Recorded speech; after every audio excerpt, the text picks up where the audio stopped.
آقا کریم صلی اللہ علیہ وسلم کے حوالے سے حضرت انس رضی اللہ تعالی عنہ کہتے ہیں کہ نبی اکرم صلی اللہ علیہ وسلم نے فرمایا ہر چیز کا ایک دل ہوتا ہے اور قرآن کا دل سورہ یاسین ہے، اور جس نے سورہ یاسین پڑھی تو اللہ تعالیٰ اس کے لیے اس کے پڑھنے کے صلے میں 10 مرتبہ قرآن شریف پڑھنے کا ثواب لکھے گا۔ میرے پیارے آقا صلی اللہ علیہ وسلم کے پیارے دیوانوں، ایک بار سورہ یاسین شریف کے پڑھنے پر 10 مرتبہ قرآن شریف پڑھنے کا ثواب اللہ عز و جل عطا فرماتا ہے۔ سنن دارمی کی حدیث ہے، عن ابی ہریرہ رضی اللہ تعالی عنہ قال قال رسول اللہ صلی اللہ تعالی علیہ وسلم ان اللہ تعالی قرأ طٰہٰ و یاسین قبل ان یخلق السماوات والارض ب1000 عام فلما سمعت الملائکۃ القرآن قالت طوبى لأمة ينزل هذا عليها وطوبى لأجواف تحمل هذا وطوبى لألسنة تتكلم بهذا۔ سنن دارمی۔ حضرت ابو ہریرہ رضی اللہ تعالی عنہ سے مروی ہے کہ حضور صلی اللہ علیہ وسلم نے ارشاد فرمایا کہ اللہ تعالیٰ نے زمین اور آسمان کے پیدائش سے 1000 سال پہلے سورہ طٰہٰ اور سورہ یاسین اپنی شان کے مطابق پڑھی۔ فرشتوں نے جب اسے سنا تو کہا خوشخبری ہے اس امت کے لیے جس کے لیے یہ سورت نازل ہوگی۔ اب سماعت فرمائیں، خاص طور پر یاسین شریف جو لوگ یاد کریں گے وہ اس فضیلت کو سماعت فرمانے کے بعد انشاءاللہ ضرور خوشی محسوس کریں گے کہ اللہ تعالیٰ نے سورہ یاسین یاد کرنے کی سعادت عطا فرمائی۔ آگے کیا فرماتے ہیں فرشتے؟ اور خوشخبری ہے ان پیٹوں کے لیے جو اسے اٹھائیں، اور خوشخبری ہے اس کے لیے جو اسے پڑھیں۔ میرے پیارے آقا صلی اللہ علیہ وسلم کے پیارے دیوانوں، جس دل کے اندر اللہ عز و جل سورہ یاسین رکھ دے اور جس پیٹ کے اندر اللہ عز و جل سورہ یاسین رکھ دے، اس پیٹ والے کے لیے فرشتے ملائک جو ہے وہ خوشخبری سناتے ہیں۔ وہ دل بہت اچھا دل ہے جس میں قرآن کا دل یعنی سورہ یاسین شریف موجود ہو۔ میرے پیارے آقا صلی اللہ تعالی علیہ وسلم کے پیارے دیوانوں، اسی طرح سے سنن دارمی کے اندر ایک اور حدیث مبارکہ سورہ یاسین کی فضیلت میں موجود ہے۔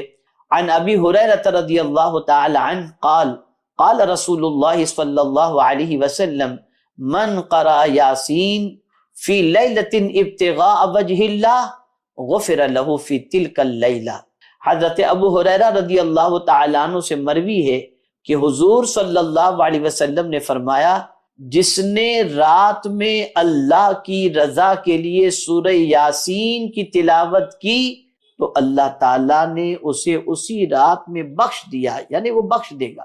اگر کوئی رات کو سورہ یاسین کی تلاوت کرے اللہ کی رضا کے لیے، اللہ کو خوش کرنے کے لیے، تو پروردگار جل جلالہ وہی رات جس کے اندر اس نے سورہ یاسین کی تلاوت کی، اللہ تعالیٰ اسے بخشش کا مزدہ عطا فرمائے گا۔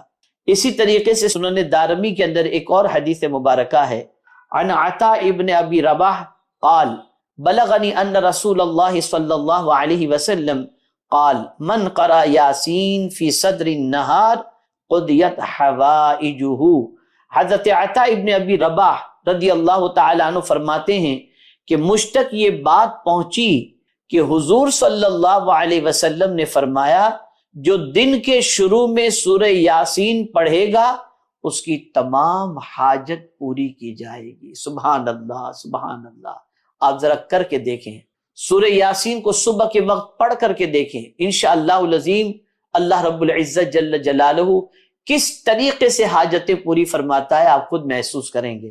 میرے پیارے آقا صلی اللہ تعالی علیہ وسلم کے پیارے دیوانوں، سورہ یاسین اگر آپ نے ماہ رمضان المبارک میں حفظ کر لی، یاد کر لی اور روزانہ اس کی تلاوت کے عادی بن گئے تو دن خوشی میں گزرے گا اور رات مغفرت کے پروانے کے حصول میں گزرے گی۔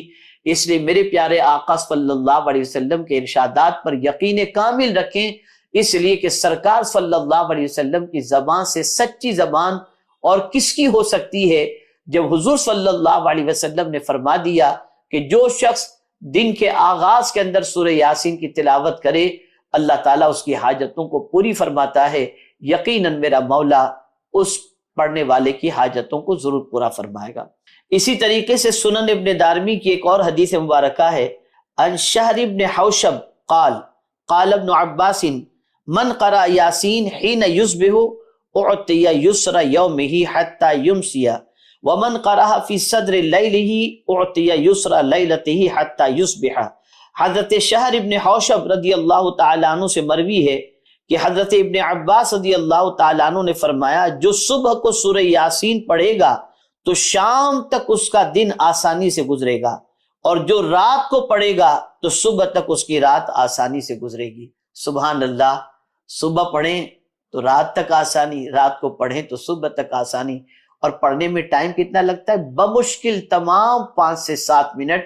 اگر آپ نے سورہ یاسین حفظ کر لی تو آپ کو اس سے زیادہ کا وقت نہیں لگے گا۔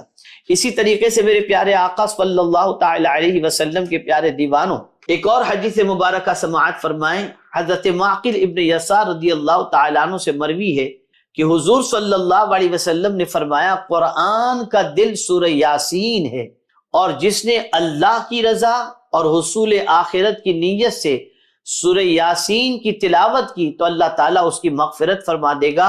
اور پھر حضور صلی اللہ علیہ وسلم نے آگے ارشاد فرمایا، اور اپنے میتوں کے پاس اس کو پڑھو، یعنی جو اس دنیا سے کچھ کر گئے ہیں ان کی قبر پر جب آپ فاتحہ پڑھنے کے لیے جائیں تو وہاں پر سورہ یاسین شریف پڑھ کر کے ان کو ایصال ثواب کریں کہ انشاءاللہ اس کی برکتیں مرنے والے کو اللہ تعالیٰ ضرور عطا فرمائے گا۔ میں یہاں پر ایک بات میرے معمول سے متعلق عرض کر دوں، میری پوری کوشش ہمیشہ یہی رہتی ہے، اور زیادہ تر الحمدللہ اللہ کا شکر ہے کہ اللہ کی توفیق سے میں روزانہ صبح اپنے مرحومین کے لیے یاسین شریف پڑھ کر کے ایصال ثواب کرتا ہوں۔ یہ میری عادت کے اندر شامل ہے۔ اپنے مشائخ، اپنے بزرگان دین، اسی طریقے سے اپنے والدین، اپنی بہن، اپنے رشتہ دار، اعزاء، اقربا، مومنین و مومنات، سب کے لیے سورہ یاسین شریف پڑھ کر کے میں ایصال ثواب کرتا ہوں، اس لیے کہ آج میں اگر مرنے والوں کے لیے سورہ یاسین شریف پڑھ کر ایصال ثواب کروں گا تو جب میں اس دنیا سے جاؤں گا تو مجھے بھی یقین ہے کہ اللہ تعالیٰ لوگوں کے دلوں کے اندر سورہ یاسین شریف پڑھ کر مجھے بھی ایصال ثواب کرنے کی توفیق عطا فرمائے گا۔ پڑھنے والے کے لیے بھی فائدہ ہے جو جیتے جی پڑھے، اور مرنے والوں کو پڑھ کر ایصال ثواب کرے تو مرنے والوں کو بھی اس کا فائدہ پہنچے گا۔ اور خود حضور صلی اللہ علیہ وسلم نے ارشاد فرمایا کہ اپنی میت کے لیے اس کو پڑھو، اس لیے مرنے والوں کے لیے سورہ یاسین پڑھ کر ایصال ثواب کرنا یہ مرنے والوں کے لیے بہت بڑے اجر اور بہت بڑے فائدے کی چیز ہے۔ میرے پیارے آقا صلی اللہ تعالی علیہ وسلم کے پیارے دیوانوں، اسی طریقے سے آقا کریم صلی اللہ تعالی علیہ وسلم نے ارشاد فرمایا، حضرت حسان ابن عطیہ رضی اللہ تعالی عنہ سے مروی ہے کہ رسول رحمت صلی اللہ علیہ وسلم نے فرمایا، جس نے سورہ یاسین پڑھا گویا کہ اس نے قرآن مجید 10 مرتبہ پڑھا۔ اسی طریقے سے حضرت ابو بکر صدیق رضی اللہ تعالیٰ عنہ سے مروی ہے کہ حضور صلی اللہ علیہ وسلم نے فرمایا، سورہ یاسین کا نام تورات میں معمہ ہے، وہ اپنے پڑھنے والوں کے لیے دنیا اور آخرت کی بھلائی جمع کرتی ہے، اور دنیا اور آخرت کی مصیبت کا علاج کرتی ہے، اور اس سے دنیا اور آخرت کے خوف کو دور کرتی ہے۔ اس کا نام مدافع قاضیہ بھی ہے، جو اپنے پڑھنے والے سے ہر برائی کو دور کرتی ہے اور اس کی ہر ضرورت کو پورا کرتی ہے۔ جس نے اس سورت کو پڑھا اس کا یہ عمل اس کے 10 حجوں کے مساوی ہوتا ہے۔ جس نے سورہ یاسین کو پڑھا تو یہ اس کے 10,000 دینار اللہ کی راہ میں خرچ کرنے کے مساوی ہے، یعنی برابر ہے۔ جس نے اس کو لکھا پھر اسے پی لیا تو اس سورت نے اس کے پیٹ میں 1000 دوائیں، 1000 نور، 1000 یقین، 1000 برکتیں اور 1000 رحمتیں داخل کی، اور اس سے ہر کینہ اور بیماری کو خارج کر دیا۔ یہ فضیلت تفسیر در منصور کے اندر سورہ یاسین سے متعلق موجود ہے۔ میرے پیارے آقا صلی اللہ تعالی علیہ وسلم کے پیارے دیوانوں، یہ مختصر سی فضیلتیں میں نے سورہ یاسین شریف سے متعلق آپ کی سماعتوں کے حوالے کی۔ میری اتنی گزارش بھی آپ سے ہے کہ آپ ماہ رمضان المبارک کی آمد سے پیشتر سورہ یاسین شریف کے ترجمے کو پڑھ لیں، شان نزول کو پڑھ لیں، خاص طور پر تفسیر روح البیان کے اندر، تو انشاءاللہ آپ کو پتہ چلے گا کہ اس سورہ مبارکہ کی عظمتیں کیا ہیں اور اس کی برکتیں کیا ہیں۔ اللہ رب العزت جل جلالہ نے اپنے پیارے حبیب صلی اللہ علیہ وسلم سے ارشاد فرمایا وَاصْبِرْ نَفْسَكَ مَعَ الَّذِينَ يَدْعُونَ رَبَّهُمْ بِالْغَدَاةِ وَالْعَشِيِّ، اپنے آپ کو ان لوگوں کے ساتھ مانوس رکھو جو صبح و شام اللہ کو یاد کرتے ہیں۔ پیغمبر رحمت صلی اللہ تعالی علیہ وسلم کی صحبت میں بیٹھنے والا اللہ کو یاد کرنے میں اپنی زندگی گزار دیتا ہے، تو رسول رحمت صلی اللہ تعالی علیہ وسلم کو یہ حکم دینے کی وجہ کہ ان لوگوں کے ساتھ اپنے آپ کو مانوس رکھو میرے محبوب جو صبح و شام اللہ کو یاد کرتے ہیں، تاکہ اللہ کو صبح و شام یاد کرنے والوں کے ساتھ بیٹھنا یہ نبی کی سنت بن جائے۔ آج اگر ہمارا معاشرہ برائیوں کے دلدل میں ڈوبا ہوا ہے اور بد کرداری دامن پر داغ لگا کر کے جاتی ہوئی دکھائی دیتی ہے، تو اس کی سب سے بڑی وجہ ہمارا اٹھنا کس کے ساتھ ہے اور بیٹھنا کس کے ساتھ ہے، ہم نے اس پر قطعی طور پر توجہ نہیں دی۔ میرے پیارے آقا صلی اللہ تعالی علیہ وسلم کے پیارے دیوانوں، انسان اچھا بنتا ہے اچھی صحبت کی بنیاد پر اور برا بنتا ہے بری صحبت کی بنیاد پر، اور کبھی ایسا ہوتا ہے کسی برے کو اچھے کی صحبت نصیب ہو جائے تو وہ برا اچھی صحبتوں کی بنیاد پر اچھا بن جاتا ہے، اور کسی اچھے کو اگر برے کی صحبت مل جائے تو وہ بگڑ جایا کرتا ہے۔ تاریخ اس بات پر گواہ ہے۔ میرے پیارے آقا صلی اللہ تعالی علیہ وسلم کے پیارے دیوانوں، اسی لیے صحبت کے حوالے سے قرآن مقدس میں اللہ عز و جل کا ارشاد گرامی ہے کہ یا ایھا الذین آمنوا اتقوا اللہ وکونوا مع الصادقین، اے ایمان والو اللہ سے ڈرو اور سچوں کے ساتھ ہو جاؤ۔ رسول رحمت صلی اللہ تعالی علیہ وسلم نے دریافت کرنے پر صحابہ کرام علیہم الرضوان کے جو ارشاد فرمایا اسے سماعت فرمائیں۔ صحابہ کی ایک جماعت حضور صلی اللہ علیہ وسلم کی خدمت میں حاضر ہوئی، اور اس جماعت میں سے ایک صحابی نے سوال کیا یا رسول اللہ صلی اللہ تعالی علیہ وسلم، ہم کس کے ساتھ بیٹھیں، ہماری ہم نشینی کس کے ساتھ؟ آقا کریم صلی اللہ تعالی علیہ وسلم نے ارشاد فرمایا اس کے ساتھ بیٹھو جب تم نیکی کرو تو وہ تمہاری مدد کرے، اور جب تم خدا کو بھولو تو وہ تمہیں یاد دلائے۔ ایسوں کی صحبت میں بیٹھنا چاہیے جس کی صحبت میں بیٹھنے کے بعد نیکی کا جذبہ پیدا ہو، اور اگر ہم نیکی کر رہے ہیں تو اس کی صحبت میں بیٹھنے کے بعد مزید نیکی کرنے کا جذبہ پیدا ہو۔ اسی لیے میرے پیارے آقا صلی اللہ تعالی علیہ وسلم کے پیارے دیوانوں، فرمایا گیا بڑوں کی صحبت میں بیٹھو، علماء سے سوال کرو، اور حکمت و دانائی کی بات کرنے والوں کی صحبت اختیار کرو، تاکہ ان کی صحبت سے تم استفادہ کر کے اپنے آپ کو بہترین انسان بنا سکو۔ تاریخ اٹھا کر کے دیکھیں کہ جتنے بھی انسان اچھے بنے ہیں ان کی زندگی کسی نہ کسی کی صحبت کی بنیاد پر ہی اچھی بنی ہے۔ جس ہندوستان کی سرزمین پر خواجہ خواجگاہ معین الدین چشتی اجمیری رحمت اللہ تعالی علیہ تشریف لائے، انہوں نے نہ جانے کتنے صحابہ کتنے صوفیاء کرام کی صحبتیں انہوں نے اختیار کی، اور اجمیر مقدس پہنچنے سے پہلے آپ جانتے ہیں داتا علی حجویری علیہ رحمہ کی بارگاہ کے اندر 40 دن بیٹھ کر کے بعد میں تشریف لائے۔ رسول گرامی وقار صلی اللہ تعالی علیہ وسلم داتا گنج بخش کی خدمت میں 40 روز بیٹھ کر تشریف لائے۔ آپ اگر دیکھیں صحابہ کرام علیہم الرضوان کو اگر رسول اعظم صلی اللہ علیہ وسلم کی صحبت میسر نہ ہوتی تو جو صحابہ کا مقام ہے وہ مقام انہیں نصیب نہ ہوتا۔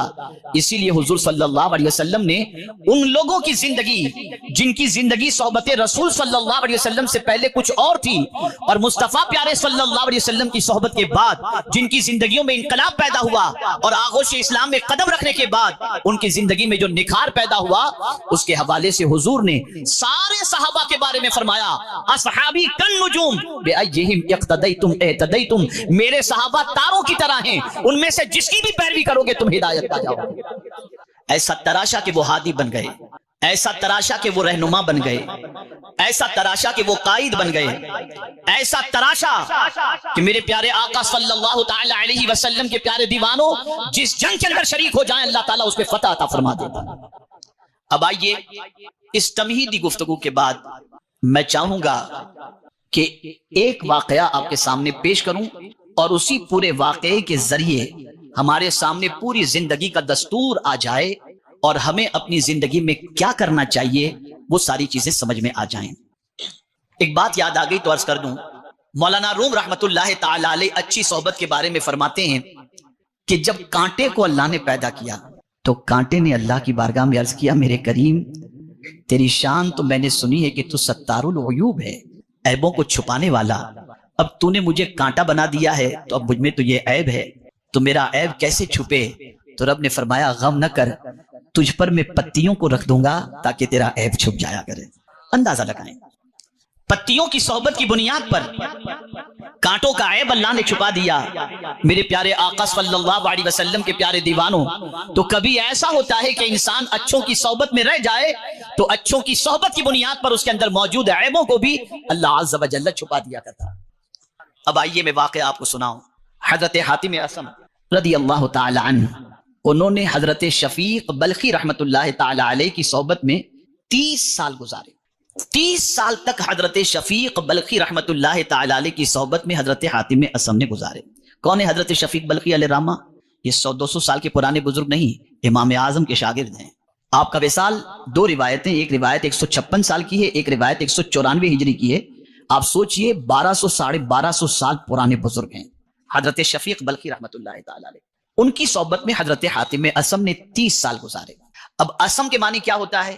علماء تشریف فرمائیں، جو نہ سنتا ہو، بہرا ہو، اسے اصم کہتے ہیں۔ تو کیا حضرت حاتم کان سے سنتے نہیں تھے؟ سنتے تھے، لیکن یہ اصم لقب کیسے پڑھا؟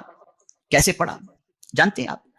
ایک خاتون حضرت حاتم اصم کے پاس مسئلہ پوچھنے کے لیے آئی، اور مسئلہ پوچھنے سے پہلے اس کی ہوا خارج ہو گئی، اس لیے کہ ریح بولوں گا تو آپ سوچیں گے یہ کیا چیز ہوگی، تو ہوا خارج ہوئی، جس کی آواز آئی وہ شرمندہ ہوئی۔ تو حضرت حاتم اصم نے محسوس کیا کہ یہ خاتون شرمندہ ہو گئی ہے ہوا خارج ہونے کی بنیاد پر۔